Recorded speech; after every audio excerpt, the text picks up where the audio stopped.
40 साल 50 साल इस मुल्क में कांग्रेस का राज था। अगर अभी भी हॉस्पिटल्स नहीं हैं, स्कूल्स नहीं हैं, सड़कें नहीं हैं, पानी नहीं आता, छतें नहीं हैं जो लोगों के सिर के ऊपर, तो किसकी गलती है? कांग्रेस की गलती है, क्योंकि इतने साल तो उनकी सरकार थी। तो 40-50 साल में जो बनाया उसका क्रेडिट मोदी जी को, और जो नहीं बना उसका गाली नेहरू जी को। ये जस्टिफाइड है? नहीं, 40-50 साल कांग्रेस की गलती थी, वो कह रहे हैं। नहीं, वो किस आधार पे कह रहे हैं, यही प्रश्न है। हाँ, देश वहाँ तो नहीं है ना जहाँ 47 में था। तो देश अगर सकारात्मक दिशा में आगे बढ़ा है, उसका क्रेडिट अगर कांग्रेस पार्टी को नहीं मिल रहा है, तो डिसक्रेडिट क्यों कांग्रेस पार्टी को दिया जा रहा है? अगर डिसक्रेडिट कांग्रेस पार्टी को दे रहे हैं, फिर क्रेडिट भी देना पड़ेगा। क्रेडिट तो देते हैं इसका ना, मतलब जैसे आज जो भी पब्लिक सेक्टर अंडरटेकिंग्स हो या फिर एयरलाइंस हो, ये सब तो बनी है कांग्रेस की सरकार के क्या नहीं बना है? जितने नेता बने हुए हैं सारे नेता तो उन्हीं स्कूल कॉलेज में पढ़ के आए ना जिसको कांग्रेस पार्टी बनाई है। उनके माँ बाप का इलाज तो उसी अस्पतालों में हुआ जिसको कांग्रेस पार्टी बनाई है। देश को आज़ादी दिलाने में कांग्रेस पार्टी की भूमिका है, इससे कोई इनकार कर सकता है?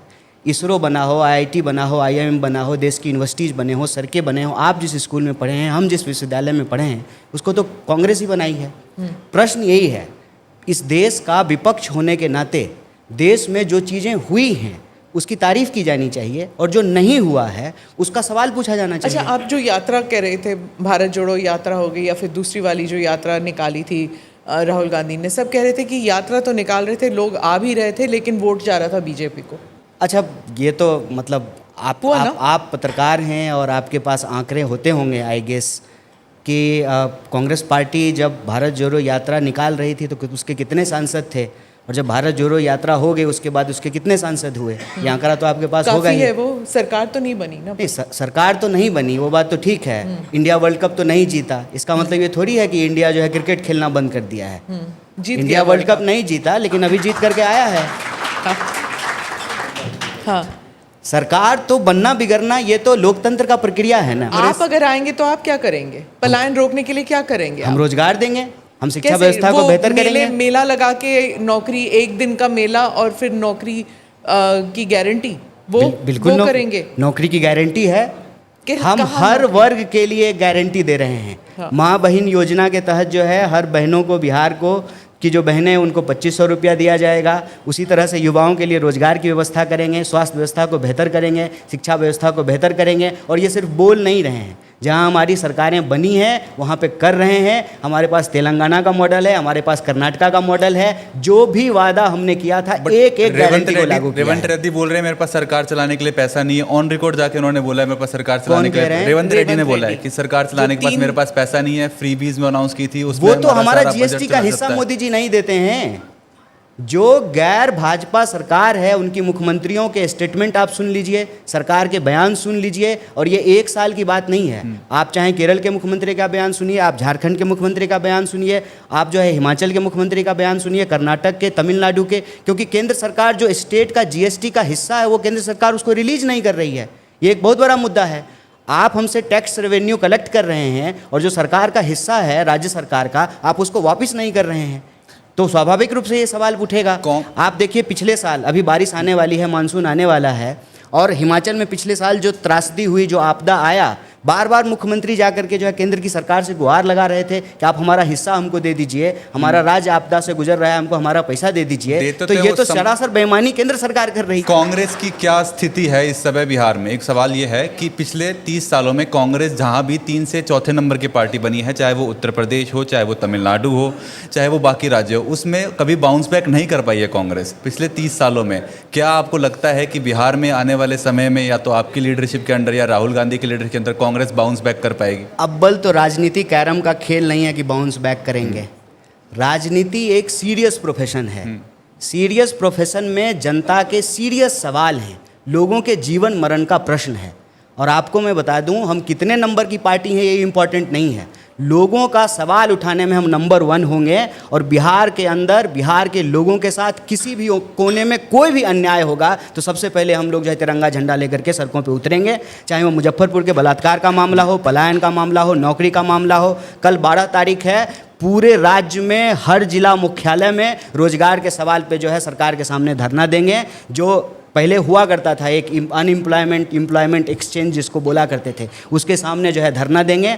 हमारा काम है जनता के मुद्दों पर उनके न्याय के लिए संघर्ष करना। कितने नंबर की पार्टी हैं, कोई टी शर्ट बेचने के लिए थोड़ी आए हैं कि कौन सा नंबर का शोरूम हमारा चल रहा है। जनता के लिए लड़ना ये हमारी प्राथमिकता है। और बाउंस बैक करने का जहाँ तक सवाल है, तो देखिए जब भी किसी भी तरह की हेजेमनी बन जाती है ना, तो लोगों को लगता है कि ये तो होगा ही नहीं। अंग्रेज भी जब 200 साल इस देश में रह गए थे तो लोगों को लगा था कि अंग्रेज जाएंगे ही नहीं। ये जो नए अंग्रेज हैं इनको तो आए हुए अभी 15 साल भी नहीं हुआ है। जिनका सूरज चढ़ता है उनका सूरज उतरता भी है। और ये बिहार की धरती है, याद रखिएगा। हम सूरज को उगने से पहले डूबते हुए सूरज को अर्घ देने वाले लोग हैं। छठी मैया का जब पूजा करते हैं तो उगते हुए सूरज का अर्घ बाद में देते हैं, डूबते हुए सूरज का अर्घ पहले देते हैं। तो हम डूबते हुए सूरज और उगते हुए सूरज दोनों की प्रक्रिया को समझते हैं, जीवन की निरंतरता को समझते हैं। यही बिहार का दर्शन है, यही बिहार की जो है इतिहास है, यही बिहार की परंपरा है। तो बिहार से जो रोजगार और नौकरी का सवाल, जो पलायन का सवाल उठा है, ये सिर्फ बिहार का सवाल नहीं है, पूरे देश का सवाल बनने जा रहा है। और जिन नेताओं ने हमारे देश के आम परिवार के घरों के बच्चों को बेरोजगार बनाया है, उनके बच्चों को बेरोजगार बनाएंगे। ऐसा नहीं होगा कि हमको नौकरी नहीं मिलेगी और जय शाह जो है आईपीएल में जो है टीम बनाएंगे, हम ड्रीम 11 पे टीम बनाएंगे और वो जो है आईपीएल का टीम बनाएंगे। जो नेता हमको रोजगार नहीं दे रहा है उसके बाल बच्चों को बेरोजगार करेंगे। यही लोकतंत्र की ताकत होती है। सुबह प्रशांत किशोर आए थे तो हमारी उनसे बात हुई, तो हमने उनसे पूछा कि क्या लगता है आपको कितनी सीट मिलेंगी कांग्रेस को इस बार। तो उन्होंने कहा लालू जी जितनी भीख में दे देंगे कांग्रेस को वो उतने अपने दामन में समेट लेंगे। ठीक है, ये उनके विचार हैं। क्या आपको लगता है कि कांग्रेस आने वाले समय में ये आरजेडी की शैडो से निकल पाएगी और अपना एक अस्तित्व बना पाएगी? नहीं, ये शैडो की कोई बात ही नहीं है। ये आपके विचार हैं जो ये शब्द तो आपके विचार क्या हैं बताइए। हमारे जो विचार हैं वो हम कर रहे हैं कि बताइए, इसलिए तो आए हैं। कल जो है रोजगार के सवाल पे हम बिहार के हर जिला मुख्यालय पे धरना दे रहे हैं। आप अपना जो है बीट स्टाफ भेजिएगा कवर करने के। आप एक टेम्पल में गए थे और उस टेम्पल में जाने के बाद उसे रिपोर्टेडली गंगा से धोया गया था। नहीं, मंदिर को नहीं धोया गया था, तो प्रांगण को। लेकिन अगर धोया गया तो ये सवाल तो उन पर उठता है ना जो धो रहे हैं। ये जो आज इतने साल के बाद 21वीं सदी में भी जो ऊंच नीच की मानसिकता नहीं छोड़ रहे हैं, जब देश में संविधान का शासन है, जिस संविधान के शासन में कहा गया है हम भारत के लोग, क्या ब्राह्मण, क्या दलित, क्या हिंदू, क्या मुस्लिम, क्या महिला, क्या पुरुष, हम भारत के लोग हैं। जो इस भारतीयता की परंपरा में विश्वास नहीं रखते हैं और ऊंच नीच की मानसिकता रखते हैं, शुद्ध अशुद्ध की मानसिकता रखते हैं, वही मंदिर धोएंगे हमारे जाने से। नहीं तो बताइए, मेरा तो नाम कन्हैया, मेरे नाम में ही जो है ईश्वर का नाम है। बताइए। तेजस्वी जी ने लेटर लिखा कि जुडिशरी में रिजर्वेशन होना चाहिए, प्राइवेट सेक्टर में रिजर्वेशन होना चाहिए। इसको लेके आपका क्या स्टैंड है?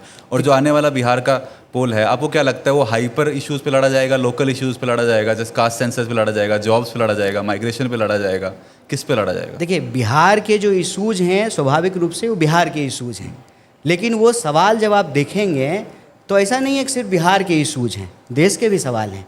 महंगाई का सवाल हो, शिक्षा का सवाल हो, रोजगार का सवाल हो, स्वास्थ्य व्यवस्था का सवाल हो, पलायन का सवाल हो, वो जो है बिहार के सवाल तो हैं ही। लेकिन ऐसा नहीं, देखिए जो देश के लोग बिहार के लोगों के साथ करते हैं, भारत के लोगों के साथ वही व्यवहार जो है अमेरिका में किया जा रहा है।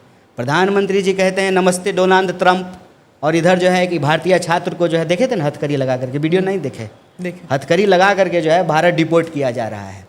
तो पलायन का सवाल जो है, अगर भारतीय हैं आप तो आपको भी बेहतर एजुकेशन के लिए जो है बाहर जाना पड़ता है, MIT में जाना पड़ता है, हार्वर्ड में जाना पड़ता है, आपको ऑक्सफोर्ड जाना पड़ता है, आपको लंदन स्कूल ऑफ इकोनॉमिक्स जाना पड़ता है। बिहार के लोगों को भी पढ़ने के लिए जो है देश में अपने राज्य से बाहर जाना पड़ता है, रोजगार के लिए बाहर जाना पड़ता है, काम के लिए बाहर जाना पड़ता है। आप चले जाइए पंजाब हरियाणा में, कनाडा जाने के लिए, वीज़ा लगाने के लिए कितना सारा जो है दुकान खुला हुआ है। तो ये जो सवाल हैं स्वाभाविक रूप से बिहार के सवाल हैं। आप इनको कह सकते हैं कि ये हाइपर लोकल सवाल हैं, लेकिन ये सवाल देश के भी सवाल हैं। बिहार का चुनाव स्वाभाविक रूप से बिहार के मुद्दे पर लड़ा जाना चाहिए, और बिहार का सबसे बड़ा मुद्दा ये है, आप कहीं चले जाइए, नौकरी एक बहुत बड़ा सवाल है। किसी सेंटर पे चले जाइए, पटना चले जाइए, भागलपुर चले जाइए, मुजफ्फरपुर चले जाइए, पूर्णिया चले जाइए, रोहतास सासाराम चले जाइए, गया चले जाइए, बेगूसराय चले जाइए, हर जगह विद्यार्थी जो है वो जो है छोटे छोटे कमरों में करकट जो है ये 44 डिग्री टेम्परेचर में जो है इतना तपता है, उसमें जो है दाल भात चोखा बना करके खाता है, दिन रात आंख फोड़ करके पढ़ाई करता है। जब नौकरी का बात आता है तो प्रश्न पत्र लीक हो जाता है, समय पे बहाली नहीं होती है, वैकेंसी नहीं निकलता है। और देखिए बिहार का स्थिति है ना कि नौकरी नहीं मिलेगा तो ब्याह नहीं होता है, ये सच बात है। रोजगार लोगों के लिए एक बहुत बड़ा सवाल है, और रोजगार जब बिहार में मिलता नहीं है तो स्वाभाविक रूप से लोगों को पलायन करना पड़ता है। अच्छी शिक्षा व्यवस्था नहीं मिलती है तो पलायन करना पड़ता है। और जो नेता सब आता है ना, तो एक काम कीजिएगा, उसे पूछिएगा कि उसका बेटा बेटी कहाँ पढ़ रहा है।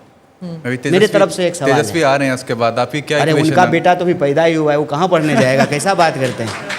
अरे जिसका बेटा बड़ा हो गया उससे पूछिएगा ना उसका बाल बच्चा कहाँ पढ़ा है। आपकी नहीं, और आप भी तो जेएनयू गए थे और वो भी तो दिल्ली गए हाँ, थे ना? मुझे मैं नहीं जाता। DPS, हाँ। मैं नहीं जाता अगर जेएनयू यहाँ होता। हाँ, अच्छा। अगर यहाँ एम्स में अच्छा इलाज होता तो नहीं जाता इलाज कुछ कराने ही के लिए। महीनों में बिहार के चुनाव होंगे तो राहुल गांधी यहाँ पर कैंपेन करेंगे। ऑलरेडी उन्होंने कह दिया नरेंद्र सरेंडर का जो नारा दिया था, क्या आप लोग इसे उठाएंगे इस इलेक्शन में? प्रधानमंत्री नरेंद्र मोदी ने डोनाल्ड ट्रंप से कब सवाल किया है? भारत के हित में कब सवाल पूछा है? प्रचार करने के लिए चले गए, ये भी गए थे डफली बजाने के लिए, ट्रंप का प्रचार करने के लिए चले गए, चुनाव प्रचार करने के लिए। जब भारत के हितों का सवाल आ रहा है तो भारत एक संप्रभु राष्ट्र है। संप्रभु राष्ट्र का राष्ट्राध्यक्ष होने के नाते आप दूसरे राज्य के राष्ट्राध्यक्ष के सवाल नहीं करेंगे कि तुम कौन होते हो भाई, 3 में कि 13 में, तुम हमारा पंचायती क्यों करोगे? हम 140 करोड़ के देश हैं, तुमसे ज़्यादा पुराना लोकतंत्र का हमारा इतिहास है। जब अमेरिका का नामो निशान नहीं था, अमेरिका खोजा ही तब गया जब भारत खोजने के लिए कोलंबस निकला था। तो उस देश के राष्ट्राध्यक्ष जो है वो हमसे पहले कहेंगे कि वो जो है मध्यस्थता करवा दिए। वो कौन होते हैं मध्यस्थता कराने वाले? सरेंडर करने का मतलब ये है कि युद्ध विराम की घोषणा प्रधानमंत्री करते ना, युद्ध विराम की घोषणा हमारी सेना करती, युद्ध विराम की घोषणा विदेश मंत्री करते, युद्ध विराम की घोषणा वही सोफिया कुरैशी करती जो बार बार आकर के ब्रीफिंग दे रही थी, क्या कार्रवाई हो रही इसकी जानकारी देश को दिया जा रहा है कि ट्रंप ट्वीट करके बताएगा कि युद्ध विराम हो गया है। कौन है वो ये कहने के लिए कि युद्ध विराम हो गया है? तो हम कह रहे हैं कि नरेंद्र मोदी डोनाल्ड ट्रंप के सामने सरेंडर हो गए हैं। पत्रकारों का वीडियो डिलीट करवा रही है सरकार अगर ट्रंप से कोई सवाल पूछ रहा है तो। आप भी सवाल पूछ लीजिएगा। तो आप अमेरिका का वीजा है कि नहीं है? हाँ है। तो अभी ट्रंप के खिलाफ 2 बात बोलिए, आपका वीजा कैंसिल कर देगा। बिल्कुल नहीं करेंगे। अच्छा, आपके दोस्त जेएनयू में भी कर रहे हैं ना? जेएनयू के जो छात्र हैं वो सब अपना सोशल मीडिया क्लियर कर रहे हैं, नहीं तो वीज़ा नहीं मिलेगा ना। तो वो सब आपके लीग के लोग हैं, हमारे दोस्त नहीं हैं इससे। आपके दोस्त कौन है फिर? हमारे दोस्त वो हैं जो सच को सच कहते हैं, झूठ को झूठ कहते हैं। हाँ, जेल में चले जाएं तो क्या हो जाएगा? हम लोग एक कहानी बार बार कहते हैं। आपको पता है आज राम प्रसाद बिस्मिल का भी जन्मदिन है, और राम प्रसाद बिस्मिल जो गाना गाते थे, सरफरोशी की तमन्ना अब हमारे दिल में है, देखना है जोड़ कितना बाजुएं कातिल में है, उसको लिखा है बिस्मिल अजीमाबादी ने, क्योंकि पटना को अजीमाबाद भी कहा जाता है। और राम प्रसाद, पंडित राम प्रसाद के नाम में जो बिस्मिल है वो बिस्मिल वहीं से लिया गया है। और आपको मालूम होना चाहिए कि राम प्रसाद बिस्मिल और अशफाकुल्ला खान, एक पंडित दूसरा मुसलमान, दोनों मिलकर के इस देश की आज़ादी के लिए साझी शहादत दिया है। यही हमारा इतिहास है। सच को सच कहेंगे, झूठ को झूठ कहेंगे। तुम्हारी जेल में जितनी जगह है देख लेंगे। और बिहार में हम कहते हैं कि जब तक जेल में चना रहेगा आना जाना लगा रहेगा। आप पहले बेगूसराय से चुनाव लड़ते हैं, वहाँ से हार जाते हैं, आप फिर नॉर्थ ईस्ट दिल्ली में जाते हैं, वहाँ से हार जाते हैं, वापस बिहार आ जाते हैं। तो कहाँ वापिस नहीं आए हैं, मेरा वोटर आईडी बिहार का ही है। हाँ, लेकिन कहाँ की राजनीति करना चाहता है? अगर बिहार की राजनीति करने में बिहार में ही रहूंगा, यहीं का पानी पीऊंगा। हम जग वालों, जब दुनिया से हम मेहनत कर जब जग वालों से अपना हिस्सा मांगेंगे, एक बाग नहीं, एक खेत नहीं, हम पूरी दुनिया मांगेंगे। या फिर पंचायती नहीं कर रहे हैं सर। कोई राजनीति होगी ना कि मैं दिल्ली की राजनीति करूंगा, मैं बिहार की राजनीति में यहाँ पे रह के इस देश को आपकी सुधारूंगा। नौकरी है एएनआई की, हमारी नौकरी नहीं है। हम नौकरी नहीं करते तो हैं। कल को हम न्याय के लिए लड़ते तमिलनाडु हैं। से भी इलेक्शन लड़ तो सकते आप हैं। एएनआई से जो है कल दूसरे जो है टीवी में जा सकते हैं। हम नौकरी नहीं कर रहे हैं। निवेदन आपसे यही तो है। आप बिहार में रहेंगे, चुनाव हम बिहार में ही रहते हैं। नहीं, मतलब मेरा स्थायी पता बिहार है। मैं वोट देने के लिए बिहार ही आता हूँ। मेरा वोटर आईडी बिहार का है। वोट देने के लिए, वोट मांगने के लिए कहाँ जाएंगे आप? सिर्फ बिहार में या फिर केरला में जा सकते हैं? पूरे देश में वोट मांगते हैं। अच्छा। अभी जो पंजाब में बाय इलेक्शन हो रहा है वहां भी वोट मांगने के लिए गए थे। पार्टी ने हमको स्टार कैंपेनर बनाया है।